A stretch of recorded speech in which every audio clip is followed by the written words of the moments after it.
Мұны іштей біліп қынжылса да, сырттай тек күлімдеп отыратын Мекешінің жүзін көру Ажарға ауыр тиіп шетте қала алмады.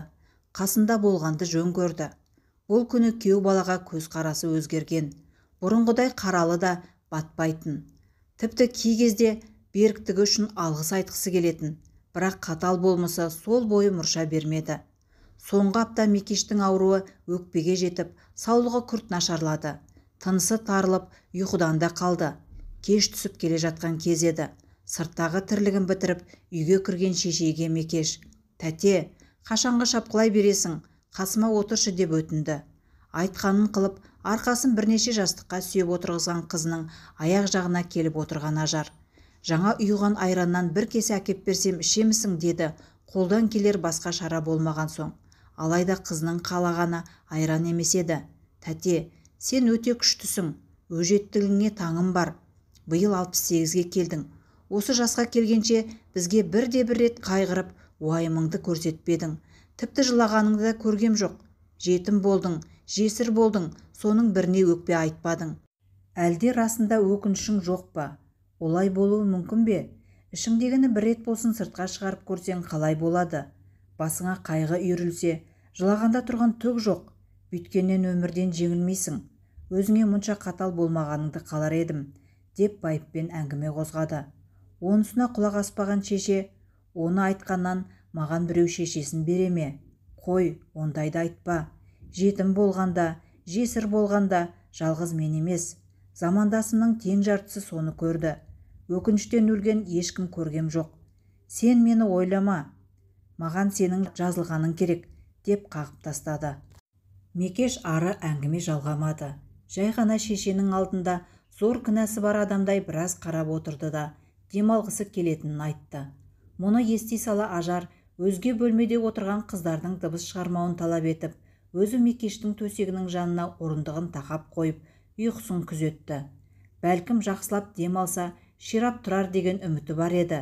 Бірақ оны жазбапты. Не бары 35 жастағы әппағының сол ұйқысы мәңгілікке ұласты.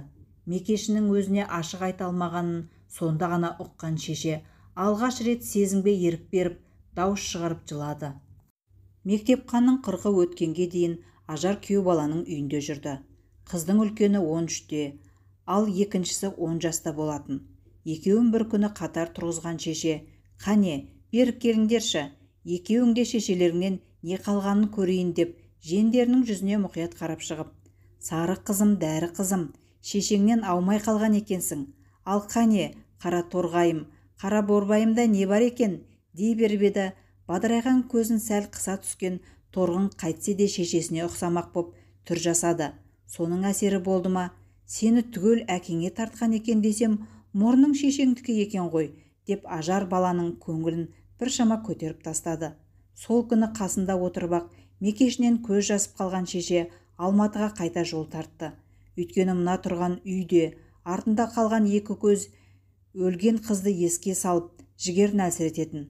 Ал бала күннен әр сәті күреспен өткен сары қыз үшін бұл өліммен тең. Сол себепті қайта айқасқа шықты. Зейнет жасына келгеніне қарамады. Білекті түріп тастап жұмысқа шықты. Бір сәт қол қусырып отырмады. Жұмыстың бірінен шықса, үйге қайтпай екіншісіне енетін.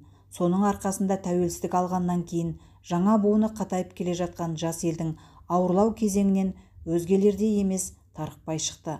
Жасы 73-ке келген жылы жастарды жұмыспен қамтамасыз ету мақсатында жаппай зейнет жасындағылар еңбектен шеттелетін соң жұмыстан қол үзуіне тура келді. Бұл жағдай өзіне қатты батты. Сол себепті ұзақ ойланып, мәлігі мен келіні жұмыстан келіп кешкі асқа отырған бойда: «Ес білгелі еңбекпен қатар келемін. Соңғы күндері мына екі қолды қайда жіберерімді білмей тозып барамын. Өзгенің дайын асын ішіп, қол қусырып отыра берсем, 3 күнде өліп қалатын түрім бар. Сондықтан өзім туып өскен талғарға көшпекпін», деп тосын әңгіме бастады. Бұған мәлігі: «Тәте, оның не? Жасың 70-тен асқанда бөлек шығамын дегенің қалай? Ел жұрттан ят емес пе?» дей беріп еді. Елдің сөзінен бұрында қорыққаным жоқ. Әзірде үркімеймін. Оның үстіне Талғардың тауға жақын шетінен жақсы үй қарастырып қойдым. Қалтамда сол үйді алған соң іші сыртын сылатып Жаңартуға жететін қаражатым бар. Ауласында үлкен бақша тұр. Әлікті таза ауаға қоямын да өзім бақша күтемін. Сенен рұқсат сұрап тұрғаным жоқ.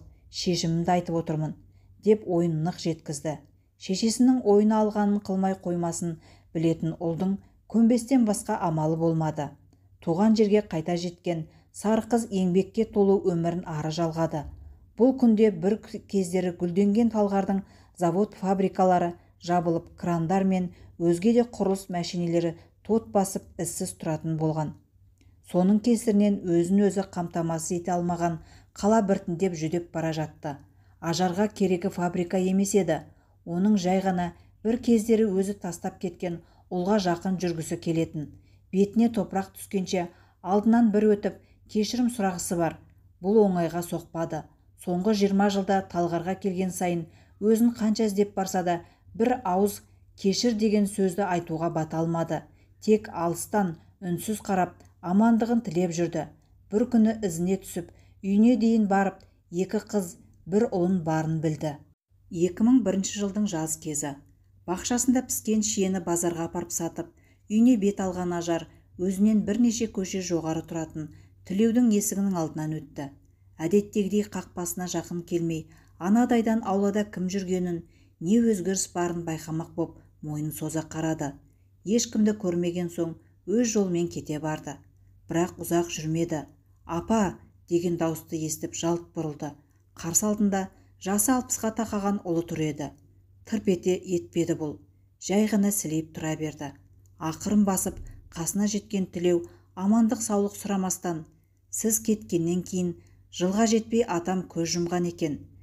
Әкем Қазақтан да, Орыстан да әйел алса, бірінің бойынан өзіңізге тән қасиет таппады. Ешбірі үйімізге ұзақ тоқтамаған соң, мен де біреуіне бауыр басып үлгермедім. Өмірінің соңына дейін әкем жуанышты тек ащы судан тапты», деді де қойнан тозығы жетіп сарғайған бір жапырақ қағазды шығарып қолына ұстатты. Тіл қатпай алақандағы суретке қараған Ажар 17 жасар бала шайқы мен өз бейнесін көрді. Сол сәтте көңілінің астан-кестеңі шықты. Дәл осылай боларын білді ме ол? Мейлі, атаны кешіре алмаған екен, ал еш кінәсі жазығы жоқ баланы қалай қиды? Бір рет болсын кері оралмағаны қалай? Тілеуі жүрегінде өзіне деген ренішті осы күнге дейін арқаламас еді. Көрсе де шешем деп мойындамастай өзін жек көрмес еді. Жек көре тұра мына тозығы жеткен қағазды аялап сақтап, өзін мұншалық сағынбас еді. Сарғайған суреттен жанарын көтере алмаған шешесі не десе де Тілеуінің алдындағы кінәсін жуа алмасын түсінгендей сол бойы ләм демей бұрылып кете барды. Тілеудің анаға деген алғашқы осы қадамы шеше мен баланың қайта табысуына негіз болды. Жылдар өте келе оңай болмаса да, қайта тіке қарауға шеше де үйренді. Кешірімге оны ұл да қиды. 2005 жыл. Бақша күтімді қажет етпейтін мезгілде үйге сыймайтын Ажар сабыры жерленген Ақтамға баратын. Сабырдың қалауы орындалып, бұл күні жасы 80-ге тақаған сары кемпірді өз жұрты ерекше ықыласпен күтетін. Ол да құр қалмай, қолындағы барын беріп, сабырдан қалған ұл қыздың той-томалағына араласып, қоян-қолтық жүрді. Бірде ауылдан оралғанына бір аптадай уақыт өткен күні, ойламаған жерден үйге толқыны мен торғыны кіріп келді. Қыздың үлкені оқуын тәмамдап, Алматыда дәрігер болып жұмыс жасап жатса, кішісі жоғары білімін алып жатқан. Соның арқасында қыздар бұрынғыға қарағанда әжеге бір табан жақындай түскен. Екеуінің қақпадан кіргенін көрген Әлік елпілдеп алдарынан шықты. «О, толқын мен торғын келді. Мекештің қыздары келді. Мекештің шашы тізеге жететін ұзын болған. Міне мына жерге дейін. Бірақ Мекеш өліп қалды. Ой, көміп тастады ғой. Болды, өлді. Оны көміп тастады. Жерде жатыр. Ой, деп әдеттегі әңгімесіне басты. Бұған бойы үйреніп кеткен қыздар: «Әлік, апам қайда? Мә, ала ғой. Апам көріп қоймай тұрғанда мынаны жеп ал», деп қолына бір уыс кәмпит ұстатты. Кәмпитті бас салған Әліктің қуанышы қойнына сыймай, бақша жаққа тайып тұрды. Қыздардан көріп марқайып қалған Ажар бар дәмдісін дастарханға қойып, соның ішіндегі ең жақсысын білдірмей сары қызының алдына ысырып отырып, Әкенің жағдайы қалай деп сұрады. Әдеттегідей бірінші жауап беруге асығатын қара торғайы.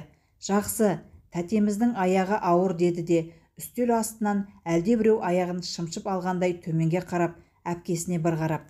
Оның несін жасырасың, онда тұрған не бар, деп тақ етті. Соны естіп, әрине, адам тіршілігін жасайды ғой. Әкеңе несіне ренжимін, шешеңе қарады, екеуіңді жеткізді. Енді ол да жақсылық көруі керек деген ажар артынша.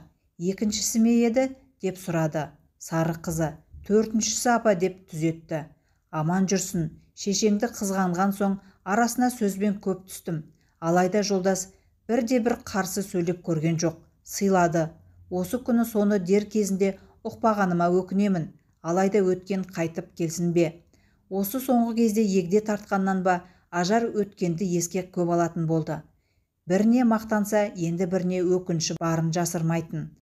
Астан кейін қыздардың үйіңді жинап берейік дегеніне үзілді кесілді қарсы болған соң, ең болмаса ыдыс жумақ боп сыртқа шыққан қара қызына біраз қарап отырған ажар. Әй қызым, андағы ыдысты несіне сонша сипайсың? Ондай әлжуаз болма. Адамның бойында жігер болу керек, күш болу керек. Әкелші көрсетейін деп табаққа құйған суын алдына ысырып алып. Міне, былай, кез келген жұмысты бұрқ сарқ еткізіп, төгіп шашып, жайпап істеу керек, деп бар ыдысты өзі жуа бастады. Сонысына қолын айқастырып қойып, күле қараған торғын. Апа, сонда бұл 5 кесені төкпей шашпай шайқамай салсам болмай ма? Шайқай салсам болмай ма? Міндетті түрде бұрқылдатуым керек пе? Маған берсең мұнын далаға шығармай-ақ үйде-ақ жуып шайып алар едім, деп тістей сөйледі. Ылғи солай еді. Шешесінің бойынан көре алмаған жігерді қыздарының бойынан іздейтін. Мұны қара қызы ол уақытта ұқсын ба? Кешкілік төсек орын салмақ боп, еппен көрпе жастық көтерген толқында сөгіс естіді. Артынша апасының. Мен 15 жасымда үйір-үйір жылқы бағып, қап-қап картоп арқалап, деп әдеттегі әніне басқанын естіген торғын әпкесіне. Әй дәрі қыз, өзің кінәлісің. Көрпені неге жұлып алып, бұрқыратып, қопарып салмадың? Енді өз апаңның әңгімесін өзің тыңда, деп түкпір бөлмеге кіріп кетті. Іле-шала апасының. Ол кезде мен не бары 16 жаста едім, деп сөзін ести сала. Мә апа, сонда сен не бары 16 жасыңда жігітіңмен қашып кеттің бе? Деп қастарына жетіп келді. Сол күні біраз әңгіме айтты ажар. Соны тыңдап болысымен толқын, осы сенің жасың нешеде, деп тосын сұрақ қойды торғын. 21-демін, деп ойында түк жоқ ол. Ойбу әпкем-ау, қартайып қалыпсың ғой, енді сенің көзіңді сықситып кім алады? Тете өскен екеудің болмысы екі бөлек болатын. Бірі бұлақ суына ұқсас мөлдіреп тұрса, екіншісі өзен суындай тулайтын. Мұны ажар жақсы білетін. Сол себепті үнемі сары қызының жағына шығып жақтасатын. Тағы бірде қара қызы дауылдатып жалғыз келді. Үйге кірген бойда қалтасынан ұялы телефонын шығарған ол. Апа, көрдің бе, енді телефонымызды өзімізбен көтеріп жүреміз, деп мақтанды. Ойлағанындай-ақ әжесі. Ой жарықтық-ай, сонда мұның сымы қайда? Осы өкіметтің ойлап таппайтыны жоқ, деп таңырқады. Заманның өзгергенін айтып, ас ішіп ұйқыға жатуға ыңғайланған кез болатын. Ас үйдің төбесінен жауын суы саулап аға жөнелді. Оны көрген ажар, ойбу, не боп қалды екен? Қап, шатырым тесіліп қалғанға ұқсайды. Қане торғын, жүр, көріп қайтайық, деп сыртқа асықты.